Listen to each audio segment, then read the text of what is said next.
Salut la machine et j'espère que tu es au top. Aujourd'hui, je vais te parler de la technique de Feynman qui a été un célèbre physicien. T'en sauras tout de suite un petit peu plus sur lui, qui m'a énormément parlé. D'ailleurs, je ne savais pas jusqu'à pas très longtemps que cette technique portait un nom parce que c'est ce que j'utilise intuitivement avec mes étudiants. Je ne sais pas si on a déjà eu l'occasion d'avoir un cours ensemble, mais si maintenant tu venais me voir et tu me disais il faut que je révise le chapitre X. Moi, ma première question que j'aurais tendance à te poser, c'est très bien, qu'est-ce que tu peux déjà m'expliquer sur ce chapitre? Je donne un stylo aux étudiants et eux, ils doivent me faire un cours. Et quand eux, en fait, ils me donnent ce cours, je sais que c'est bizarre parce qu'à la base, c'est moi qui suis censé donner un cours, et ben ça me permet en fait de mieux comprendre exactement où ils galèrent. Et ce processus rejoint la technique de Feynman. En fait, la technique de Feynman, on peut aussi l'associer à la célèbre citation soi-disant d'Einstein qui disait que si tu ne peux pas expliquer un concept simplement, c'est que tu ne l'as pas suffisamment compris. Et pourquoi ça s'appelle pas alors la technique d'Einstein? Et bien parce que c'est Richard Feynman qui avait cette réputation et ce grand physicien qui a aussi été prix Nobel de la physique en 1965 était appelé le grand explicateur. Il n'y a qu'un pays où tu peux appeler un gars The Great Explanator. D'ailleurs, s'il était espagnol, il s'appellerait surtout El Professor.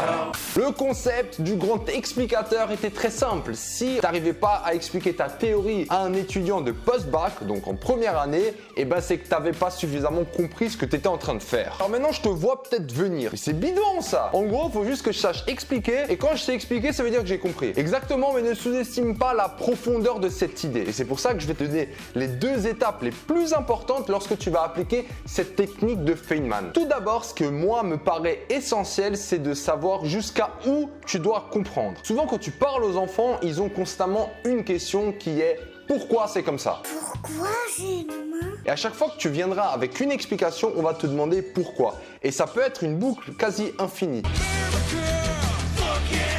Mais dans ton cadre des études, tu dois te demander jusqu'à où je me pose cette question du pourquoi. Beaucoup d'entre vous ont l'impression d'avoir compris alors qu'en réalité, vous n'êtes même pas posé une fois le pourquoi vous faites ce que vous êtes en train de faire. Et c'est pour ça que souvent, dès que l'interro, le problème, il change limite de nombre, tu es complètement perdu parce que ça colle pas à ta référence. Donc si je prends maintenant le cadre très simple et très général, le théorème de Pythagore.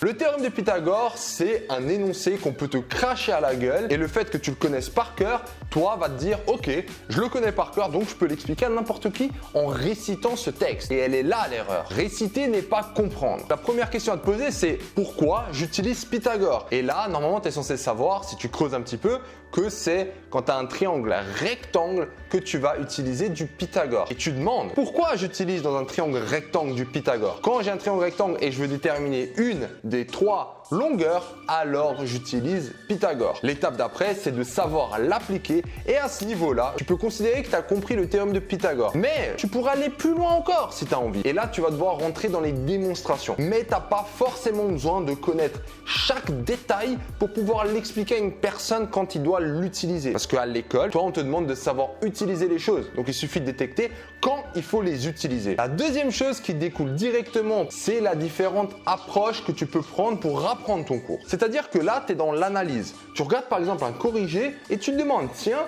pourquoi Pythagore a été appliqué ici? Parce que c'est un triangle rectangle. Pourquoi? Parce qu'on cherchait une longueur. Très bien. À partir de là, tu vois qu'avec une application que tu analyses, tu peux remonter et apprendre le cours en même temps. Au lieu de faire toujours l'approche inverse qui consiste à apprendre ton cours pendant plusieurs heures et après de faire des exercices que tu n'arrives pas à faire. Et si tu pousses le concept un petit peu plus loin, tu peux optimiser tout ça. Par exemple, en lisant les exercices de tes potes. Et quand tu lis les exercices de tes potes, tu vas leur poser ces questions. Pourquoi tu as appliqué ça? Et si lui, il sait répondre, c'est-à-dire que lui, il aura vraiment bien compris. Mais il faut aller suffisamment loin dans le pourquoi. Et quand tu vois que lui, il ne sait pas répondre, c'est qu'il y a une faille. Et au moment de cette faille, lui, a priori, il n'a pas fait l'effort d'aller plus loin dans son cours. Mais toi, si tu l'as fait, tu peux lui expliquer pourquoi ça s'est passé. Au final, cette approche te permet de faire exactement ce que je fais avec mes étudiants au début. Je leur donne un stylo et je leur dis « Faites-moi cours ». Une fois qu'ils me font les cours, En même temps, j'apprends tout ce qu'il sait faire et quand il sait pas faire, j'interviens et je lui explique le pourquoi. Donc c'est une démarche extrêmement bénéfique pour les deux personnes qui vont réviser ensemble. D'ailleurs, si tu suis Matrix, tu as dû comprendre que c'est une approche que j'utilise systématiquement dans tous les exercices que tu peux notamment retrouver sur le site matrix.fr. Donc voilà une petite vidéo sur la technique Feynman, une approche qui paraît optimale. Je veux dire que je l'ai un petit peu mixé à la Feynman Matrix. Si cette vidéo t'a plu, pousse-moi vers le haut, n'oublie pas de t'abonner à la chaîne si c'est pas encore fait et je te dis à bientôt.